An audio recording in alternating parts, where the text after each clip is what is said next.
Hi, കമറുദ്ദീനാണ്. നിങ്ങൾ മൗണ്ടനിയേഴ്സിനെ ശ്രദ്ധിച്ചിട്ടുണ്ടോ? മൗണ്ടനിയേഴ്സ് climb ചെയ്യുന്ന സമയത്ത് ക്ലൈംബിങ്ങിന്റെ ഭാഗമായിട്ട് പലപ്പോഴും ആർട്ടിഫിഷ്യൽ വാൾ ക്ലൈംബിംഗ് ഉണ്ടാവും, റോക്ക് ക്ലൈംബിംഗ് ഉണ്ടാവും, പിന്നെ അതുപോലെ തന്നെ ഗ്ലേഷ്യർ ക്ലൈംബിംഗ് പോലുള്ള കാര്യങ്ങളൊക്കെ ഉണ്ടാവും. അപ്പോൾ ഈ ക്ലൈംബ് ചെയ്യുന്ന സമയത്ത് പലപ്പോഴും നമ്മൾ ശ്രദ്ധിക്കുന്നുണ്ടാവുക ആ ക്ലൈംബർ ആയിരിക്കും. പക്ഷേ അതുപോലെ തന്നെ കയ്യടികളൊക്കെ കിട്ടുന്ന ക്ലൈംബർക്കായിരിക്കും. പക്ഷെ ആ ക്ലൈംബർ മുകളിലേക്ക് ക്ലൈംബ് ചെയ്യാൻ സേഫ്റ്റിക്ക് വേണ്ടിയിട്ട് ഒരാൾ സപ്പോർട്ട് ചെയ്യുന്നുണ്ടാവും. ബിലെയർ എന്നാണ് അദ്ദേഹത്തിന് പറയുക. അപ്പോൾ ഇതിൽ കാണുന്ന ഈ വീഡിയോ ഞാൻ നിമാസിൽ മൗണ്ടനിയറിങ് ചെയ്യുന്ന സമയത്ത് എടുത്ത ചില ക്ലിപ്പുകളാണ്.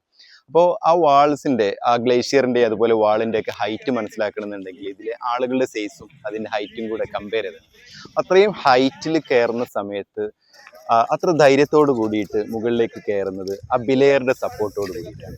ഏതെങ്കിലും ഒരു സമയത്ത് ആ ക്ലൈംബർക്ക് എന്തെങ്കിലും ഒരു ആക്സിഡന്റ് പറ്റുകയാണ്, അല്ലെങ്കിൽ വീണ് പോവാണ്, അല്ലെങ്കിൽ കയറാൻ പറ്റാതിരിക്കുകയാണ്, അല്ലെങ്കിൽ ക്ലൈംബിംഗ് ഫിനിഷ് ചെയ്യുന്ന സമയത്ത് ഈ ബിലെയർ ട്രസ്റ്റ് ചെയ്തുകൊണ്ടായിരിക്കും നിൽക്കുന്നത്. കൈ വിട്ട് കഴിഞ്ഞാൽ താഴെ വീഴില്ല, ബിലെയർ സപ്പോർട്ട് ചെയ്യുന്നുണ്ടാവും. അപ്പോൾ അതാണ് ഒരു ക്ലൈംബിങ്ങിൽ അല്ലെങ്കിൽ മൗണ്ടനിയറിങ്ങിൽ ഒരു ബിലെയറിന്റെ റോള്. ഇതുപോലെ നമ്മുടെ റിയൽ ലൈഫിലേക്കും നമ്മുടെ ബിസിനസ്സിലേക്കൊക്കെ വരുന്ന സമയത്തും പലപ്പോഴും പലരും വളർന്ന് മുന്നോട്ട് പോകുന്നുണ്ടാവും. ആ കയ്യടികളൊക്കെ അവർക്കായിരിക്കും കിട്ടുന്നുണ്ടാവുക. പക്ഷെ അവരെ ബിലേ ചെയ്യുന്ന ഒരു ബിലെയർ ഉണ്ടാവും, അവരെ പുറകിൽ നിന്ന് വീണ് കഴിഞ്ഞ് സപ്പോർട്ട് ചെയ്യുന്ന, അവരെ എൻകറേജ് ചെയ്യുന്ന, അത്രയും ട്രസ്റ്റ് ചെയ്യുന്ന ഒരു ബിലെയർ നമ്മുടെ കൂടെ ഉണ്ടാവും. അപ്പോൾ ആ ഒരു റോള് വളരെ ഇമ്പോർട്ടൻ്റ് ആണ്.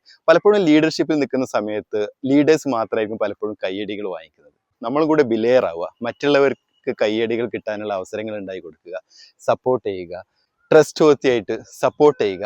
നമ്മുടെ കൂടെ നിൽക്കുന്നവരും നമ്മുടെ ടീം മെമ്പേഴ്സും കയ്യടികൾ വാങ്ങട്ടെ, മുകളിലേക്ക് ക്ലൈംബ് ചെയ്ത് വളരെ ഉയരങ്ങളിൽ എത്തട്ടെ. All the best.